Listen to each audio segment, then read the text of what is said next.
अगर आपके पास भी एक डीजल कार है जिसको 10 साल होने वाले हैं तो आपके लिए ये वीडियो बहुत इंपॉर्टेंट होने वाला है।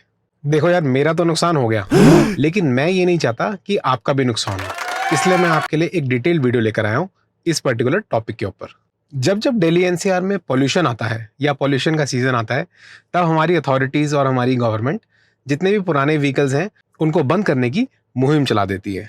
गवर्नमेंट एंड अथॉरिटीज उन गाड़ियों या उन व्हीकल ओनर्स के पीछे पड़ते हैं जो डीजल कार 10 साल से पुरानी है या फिर पेट्रोल कार्स जो 15 साल से पुरानी है। Welcome back to our channel, मैं हूं सुशांत।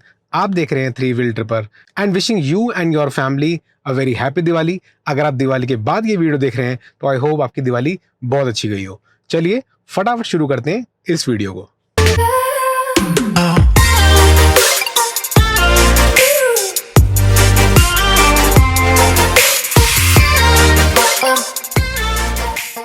सबसे पहले बात करते हैं एनजीटी के ऑर्डर के बारे में।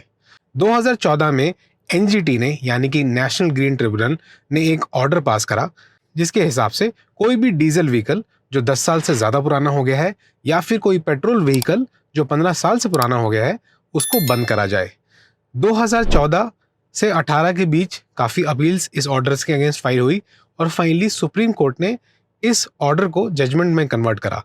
2018 पे सुप्रीम कोर्ट ने अपनी मोहर इस ऑर्डर पे लगाई और तब से ये रूलिंग बन गई दिल्ली एनसीआर के अंदर।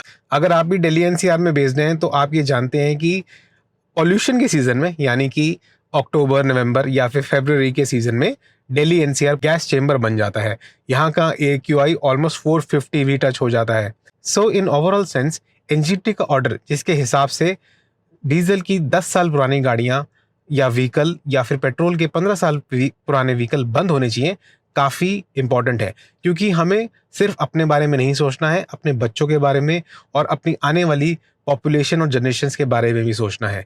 अब मैं आपको बताना चाहूँगा कि हमारे साथ क्या हुआ या हमारा नुकसान क्या हुआ, जो मैंने आपको वीडियो की शुरुआत में बताया। जो भी व्यूअर्स हमारे वीडियोस देखते हैं वो जानते हैं कि हमारे पास दो व्हीकल हैं। एक टाटा हैरियर जो कि ऑलमोस्ट 3 साल पुरानी है, इट्स अ डीजल कार, और फोर्ड फिगो जो कि ऑलमोस्ट 10 साल पुरानी है, बल्कि ऑलमोस्ट क्या उसको 10 साल हो चुके हैं। जो भी व्यूअर्स हमारे वीडियोस को पहली बार देख रहे हैं या आप इस चैनल पर नए हैं तो मैं आपसे रिक्वेस्ट करूंगा, प्लीज़ हमारे चैनल को सब्सक्राइब करिए, हमारे वीडियोस को लाइक करिए। हम काफ़ी टिप्स करते हैं, हम काफ़ी ट्रैवल व्लॉग्स बनाते हैं जो काफ़ी लोग पसंद भी करते हैं। Please do subscribe to our channel and like our videos. तो बात करते हैं अपनी फोर्ड फिगो की। 26 सितंबर 2024 को हमारी फोर्ड फिगो को एग्जैक्टली 10 साल हो गए।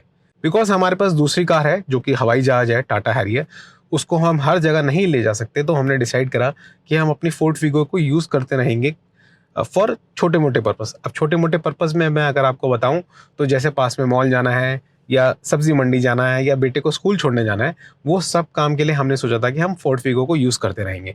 और पिछले 2 साल से हम यूज़ भी कर रहे थे। जितनी भी ट्रिप्स हमने पिछले 2 साल 3 साल में लगाई हैं वो सारी की सारी या तो टाटा हैरियर के थ्रू लगाई हैं या फिर any other means of transport जो कि ट्रेन और फ्लाइट हो सकता है। हम अपनी फोर्ड फिगो को लॉन्ग डिस्टेंस के लिए यूज़ ही नहीं कर रहे थे क्योंकि माइलेज वाइज उसके ओडोमीटर पे ऑलमोस्ट 1,10,000 किलोमीटर हो चुके थे पिछले 9-10 सालों के अंदर। इसलिए हमने सोचा कि ऑल दो कार को 10 साल तो हो गए हैं, हम कार को लोकली यूज़ करते रहेंगे, छोटे मोटे एरियाज़ में लेके जाते रहेंगे, मेन रोड्स पे, मेन सड़क पे नहीं लेके जाएंगे या फिर कोई ऐसी सिचुएशन ना क्रिएट हो जिससे कि वो कार पुलिस की नज़रों में आए या उसका चालान कटे।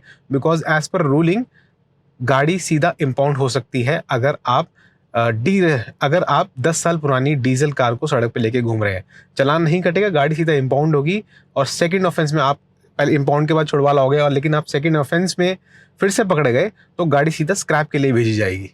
अब ये सब प्लानिंग के बाद हमने सोचा कि चलो जब लोकली चलानी है तो उसका इंश्योरेंस भी करा लिया जाए। जब 10th ईयर का इंश्योरेंस एक्सपायर हुआ, मैंने अपना 11th ईयर का भी फोर्ड फिगो का इंश्योरेंस करा लिया। कुछ 2,500-3 हज़ार रुपये का मैंने प्रीमियम दिया जिसमें body damage and third party insurance भी कवर करा। अब हुआ ये कि 1 अक्टूबर यानी कि एग्जैक्टली 5 दिन बाद 26 सितंबर जब मेरी गाड़ी को 10 साल हो जाते हैं तो गाड़ी हम बेसमेंट में लेके आ रहे थे और वहाँ पर एक डंप ट्रक खड़ा था। डंप ट्रक कह लीजिए या कूड़े का टेम्पो कह लीजिए। गाड़ी सीधा जाके उसमें भिड़ी, थोड़ा अंधेरा था, मेरे फादर कार चला रहे थे, गाड़ी जाके सीधा उसमें भिड़ी, उसमें टक्कर हुई और हमारी कार का काफ़ी नुकसान हुआ। मैं आपको अभी वीडियो दिखाता हूँ या फोटोज़ भी दिखाता हूँ कि अगर आप देख सकते हो इन वीडियोज़ और फोटोज़ में गाड़ी की हेडलाइट, राइट साइड की हेडलाइट, फेंडर और बम्पर रेटरेट टूट गया। प्रेशर इतना पड़ा कि फेंडर बेंड भी हो गया और दरवाज़ा ड्राइवर साइड का खुलना भी बंद हो गया। अच्छी बात ये थी कि किसी को भी बॉडी डैमेज नहीं हुआ, ना उस टेम्पो ट्रक वाले को, ना फिर हमारी गाड़ी में। हमारी कार में पापा कार चला रहे थे और अश्वित को स्कूल से लेके आ रहे थे, तो दोनों को एक खरोंच भी नहीं आई। ये फोर्ड फिगो की जो सेफ्टी मैं मिस करूंगा ना, शायद वो मेरे को टाटा हैरियर में मिल सकती है, लेकिन जो फोर्ड फिगो की सेफ्टी थी ना वॉज ऑसम। आप इस फोटो में देख सकते हैं कि कार की काफ़ी हालत ख़राब हुई है, लेकिन अंदर बैठे दोनों पैसेंजर्स को खरोंच भी नहीं आई। अब यूजुअली एक्सीडेंट होने पे हम क्या करते हैं, हम इंश्योरेंस को कॉल करते हैं। मैंने भी वही करा, क्योंकि मैंने 11th ईयर का इंश्योरेंस ले रखा था, वो भी पॉलिसी बाजार से लिया था। तो मैंने पॉलिसी बाजार में कॉल करा, मुझे dedicated claim support officer assign करा गया, जिसने मेरे को फ़ोन करके मेरे से प्रॉब्लम समझी, एक्सीडेंट कब हुआ, क्या हुआ, पूरी डिटेल समझी, मेरे से इमेजेस ली ताकि वो क्लेम सबमिट कर सके। और उसके बाद मेरे पास ड्राइवर आया जो मेरे घर से कार लेकर गया, कार लेकर वर्कशॉप पे चला गया, एंड अगले दिन मुझे फ़ोन आता है क्लेम ऑफिसर का। मैं आपको सुनाना चाहता हूँ कि हुआ क्या एग्जैक्टली। तो अब मैं आपको सुनाता हूँ हमारी पॉलिसी बाजार के जो क्लेम ऑफिसर के साथ बात हुई, उसमें उन्होंने हमें क्या बताया। बाय चांस मैं कॉल रिकॉर्डिंग ऑन रखता हूँ, तो उनकी सारी बात रिकॉर्ड हो गई और मैं अब आपको सुनाता हूँ। हेलो सर, मैं रमेश कुमार बोल रहा हूँ, पॉलिसी बाजार का आपका डेडिकेटेड क्लेम ऑफिसर। हाँ जी, आपकी फोर्ड फिगो आई हुई है ना? हाँ जी सर, जो फोर्ड फिगो है उसका ना क्लेम नहीं मिल पाएगा, सर्वेयर उसको रिजेक्ट कर देगा। मैंने आपको ना एक स्क्रीनशॉट भेजा है, उस स्क्रीनशॉट में आप देखोगे आपकी गाड़ी को ना डीरजिस्टर्ड दिखा रहा है आरटीओ में। हाँ जी, परिवहन का स्क्रीनशॉट भेजा है मैंने आपको, आप प्लीज वो देखिए। हाँ जी, नहीं सर, जब तक ये गाड़ी डीरजिस्टर से रजिस्टर नहीं होती तब तक आपको क्लेम नहीं मिलेगा। हम अगर आगे पुश भी कर दें तो सर्वेयर जो है वो उसको रिजेक्ट कर देगा। ठीक है सर, आप मुझे प्लीज पता करके बताइए। तो ये थी हमारी conversation with the dedicated policy बाजार क्लेम ऑफिसर, और उसके बाद मुझे लगा कि अब तो हो गया काम। तो भाई अपना तो हो चुका था मोटा नुकसान, कार ठुक गई। जो मैंने इंश्योरेंस के पैसे दिए थे ये सोच के कि मेरे को बेनिफिट मिलेगा, उसका नुकसान। और कार रिपेयर का जो एस्टिमेट आया वो आया 15,000 रुपये का, जिसमें हेडलाइट, फेंडर और फ्रंट बम्पर चेंज या रिपेयर होने का काम आया। हद से हद मैं नेगोशिएट भी कर लेता तो 12,000 रुपये तो मुझे देने पड़ते ही पड़ते। घोर चिंतन और गहन के बाद, फैमिली से बात करने के बाद, वाइफ से बात करने के बाद, हमने डिसाइड करा कि हम इस कार को निकाल देंगे। अब इस कार को रखने का कोई पॉइंट नहीं, और इस कार का जाने का टाइम आ गया है। अब अपने पास दो ऑप्शन थे। ऑप्शन 1, स्क्रैप करना। आजकल आपने देखा होगा सेरो करके स्क्रैपिंग सर्विसेज की एक एजेंसी है, जो ऑर्गेनाइजेशन है जो स्क्रैपिंग का काम करती है। मैंने उनके एग्जीक्यूटिव को रीच आउट करा और उनको बताया कि मेरे पास एक फोर्ड फिगो है जिसको मैं स्क्रैप करना चाहता हूँ। फोर्ड फिगो की जो प्राइसिंग उन्होंने मुझे दी फॉर दी सैल्वेज वैल्यू, जो लोहे का वेट उन्होंने मुझे बताया और लोहे का रेट बताया, that was 35,000 rupees fixed for Ford Figo. इसके अलावा उन्होंने बोला कि आपको 15% का डिस्काउंट मिल जाएगा on registration charges of a new car, लेकिन उसके लिए वो हमें सर्टिफिकेट देंगे। वो सर्टिफिकेट अगर हम बेचना चाहें तो बेच भी सकते हैं, या फिर, और वो 1 साल तक वैलिड होता है, 1 साल के अंदर अंदर हमें वो दूसरी कार खरीदनी पड़ेगी, तभी हम उस 15% बेनिफिट का फायदा उठा सकते हैं। तीसरी चीज जो उन्होंने मुझे बोली कि अप्रॉक्सीमेटली 5% का OEM डिस्काउंट होता है, लेकिन वो डीलर टू डीलर डिपेंड करता है। ऐसा नहीं है कि आप वो 5% का डिस्काउंट किसी भी कंपनी से या किसी भी मॉडल और मेक के ऊपर ले सकते हैं। वो डीलर पर डिपेंड करेगा कि वो आपको अप टू 5% का डिस्काउंट देना चाहता है, और देना चाहता है तो कौन सी कार पे देना चाहता है। हमने सेकंड ऑप्शन चूज करा। मेरा एक फ्रेंड है जो कि कार डीलिंग बिजनेस में है, मैंने उनको रीच आउट करा, मैंने उनके पास गाड़ी भेजी और मैंने कहा भाई पहले आप मुझे एस्टिमेट बताओ कि गाड़ी को ठीक करने का एस्टिमेट क्या है। गाड़ी को ठीक करने का एस्टिमेट आया रफली 15,000। नेगोशिएशन के बाद वो 12,000 में काम हो जाता, लेकिन उसने मुझे आइडिया दिया कि भैया आप इस गाड़ी को रखोगे 12-15,000 लगाने के बाद, ना इसमें अगर फिर से कोई इंसिडेंट हुआ, ना आपको इंश्योरेंस क्लेम मिलेगा, ना ही आप कोई क्लेम ले सकते हो, क्योंकि बाई चांस इससे कुछ एक्सीडेंट हो जाता है या कोई मिस हैपनिंग हो जाती है तो वो लीगल ऑफेंस बन जाएगा। तो इससे बेटर आप इसको बेच दो।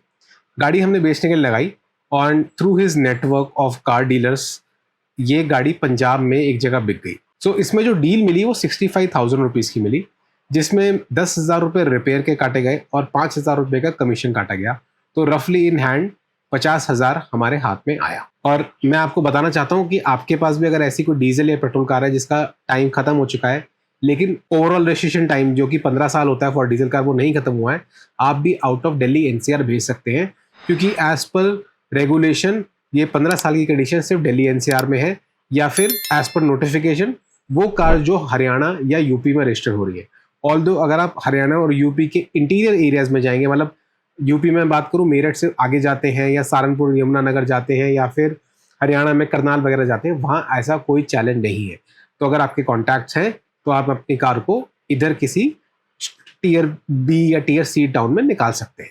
अगर आप भी मेरी तरह सोचते हैं कि पुरानी कार को घर घर में चलाते रहो, कोई नहीं देखने वाला, कोई नहीं पूछने वाला, तो आप बहुत बड़ा रिस्क लेकर चल रहे हैं। ना आपको इंश्योरेंस क्लेम मिलेगा, ना थर्ड पार्टी इंश्योरेंस इस पे लीगल माना जाएगा, जिसकी वजह से इन केस आपका एक्सीडेंट होता है तो आप पे, जिसके साथ आपने एक्सीडेंट करा है, वो आप पे लीगल प्रोसीडिंग्स भी फाइल कर सकता है। 100 बातों की एक बात, अगर आपके पास डीजल कार है जिसके 10 साल पूरे होने वाले हैं, या फिर आपके पास पेट्रोल कार है जिसके 15 साल पूरे होने वाले हैं, प्लीज इंश्योर करिए कि आप ये टाइमलाइन और डेडलाइन पूरे होने से पहले इसको बेच दें। क्योंकि अगर आप मेरी तरह गलती करोगे कि भाई 10 साल के बाद भी बेच देंगे, वैल्यू तो उतनी मिलनी है, ऐसा चांस लेंगे तो आपको भारी पड़ सकता है। इट्स बेटर कि आप 10 साल डीजल कार को 10 साल पहले बेचें ताकि आपको सफिशिएंट वैल्यू मिल सके। सिमिलरली फॉर पेट्रोल, अगर आप 15 साल से पहले बेचेंगे तो आपको अच्छी वैल्यू मिल जाएगी, लेकिन आप वेट करेंगे तो होगा क्या कि वेबसाइट पे डी रजिस्टर हो जाएगा, ठीक है, जो कि मैंने आपको स्क्रीनशॉट पे दिखाया। आरटीओ ने खुद से डी रजिस्टर कर दिया, और मैं आपको एक नोटिफिकेशन भी दिखाया मैंने आपको, जिसमें क्लियरली आरटीओ, दिल्ली गवर्नमेंट और आरटीओ का इंस्ट्रक्शन है कि भाई कोई भी डीजल गाड़ी 10 साल से ऊपर होगी तो उसको ऑटोमेटिकली डी रजिस्टर कर दिया जाएगा। अच्छा है आप गाड़ी को बेच दें और मन की शांति को पकड़ लें। मन की शांति ज़्यादा इंपॉर्टेंट होती है कई बार। तो चलो इस वीडियो को यहीं ख़त्म करते हैं। आई होप आपको ये वीडियो, ये इन्फॉर्मेशन काम की लगी हो। अगर आपको ये वीडियो काम की लगी है, प्लीज़ हमारे चैनल को सब्सक्राइब करें, इस वीडियो को लाइक करें, और हम बहुत सारी व्लॉगिंग करते हैं, ट्रिप्स करते हैं, प्लीज़ उन वीडियोज़ को जाके ज़रूर देखें। अगले वीडियो में मिलते हैं, तब तक के लिए happy Diwali and bye bye. चलो खुशियों को घर बुलाते